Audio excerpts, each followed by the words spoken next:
Oui, j'arrive, chérie, c'est que je ne trouve pas mes clés. Comme d'habitude, pauvre imbécile. Et mon parapluie, il n'est pas là. Tu ne changeras donc jamais. Tu resteras toujours un lamentable abruti. Et à quelle heure déjà il était ton premier rendez-vous? Je te l'ai répété une vingtaine de fois, mais ça n'est pas encore entré dans ta petite tête de mule. Ce sera pas difficile de deviner qui va se faire buter dans ce putain de film. Qu'est-ce que tu as dit? Je te dis que je ne peux plus te supporter, chérie. Mais qu'est-ce qui te prend? C'en est trop. Mais qu'est-ce que tu fabriques avec ce revolver, ce couteau, cette corde, cette bouteille de poison, cette baignoire remplie d'eau et ce sommet d'une falaise? Je suis très décidé. Mais je t'interdis.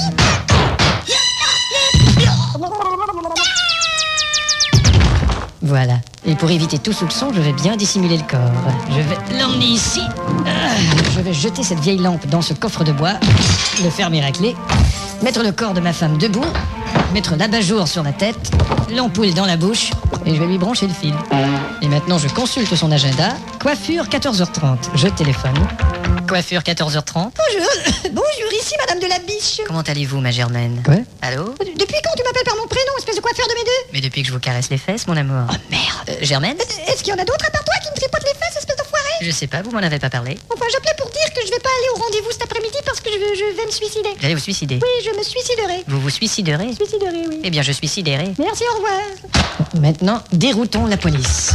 Police. Oui, monsieur, ma femme vient de se suicider. Qui est là, s'il vous plaît? Vincent de la Biche. Bonjour. Ma femme vient de se suicider à la maison. C'est abominable. Et où c'est votre maison? Je viens de vous le dire, c'est abominable. Abominable. Attendez voir, c'est près de... C'est tout juste à côté de Freux. Ah, c'est affreux. Non, c'est pas affreux, c'est abominable. 5 km plus loin. Et pourquoi vous téléphonez pas au commissariat de Gassan? Parce que c'est pas agaçant, c'est abominable. Il faut appeler la police d'absurde. Mais non, c'est pas absurde, c'est... Ah, j'ai trouvé. Abominable. Je vous envoie quelqu'un tout de suite. Et d'où vous venez, vous? Basourdi. Ah, vous êtes abasourdi? Allez, au revoir.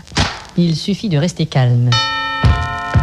Bonjour. Bonjour, inspecteur, c'est affreux. Ah, tiens, ça c'est bizarre. Je croyais qu'on était abominable. Ce matin encore, ma femme me parlait. Au fait, il faut que je vous dise, je sais que ce sont pas des circonstances idéales pour dire ça, mais Je vous en prie. c'est un honneur pour moi de me trouver dans la résidence d'un écrivain aussi célèbre que vous. Merci. Ma femme a tous vos livres. Ouais, Ça me surprend d'ailleurs de voir que vous ne lisez pas du tout. Et qu'est-ce qui vous fait dire ça? Eh ben, je regardais votre bibliothèque là, monsieur. Il n'y a aucun bouquin. Elle est vide. Ça, c'est bizarre. Mais vous venez de le dire, c'est votre femme qui a tous mes livres. Ah, bon sang, vous avez raison. Il faudra que je lui dise de vous les rapporter. C'est ça. Écoutez, monsieur... Lieutenant Colombo, je suis à votre service, monsieur. Merci, vous savez, je n'ai pas beaucoup de temps. Oui, bien sûr. Et si ça vous ennuie pas, j'aimerais seulement jeter un petit coup d'œil à cette lampe. Si vous voulez, mais... Tiens, ça, c'est bizarre. Mais quoi donc? On dirait une personne qu'on a abattue en plein jour. Vous dites ça parce qu'elle a un abat-jour? Ah, c'est possible. Bon, lieutenant... Dites, ça vous dérangerait beaucoup d'ouvrir ce coffre?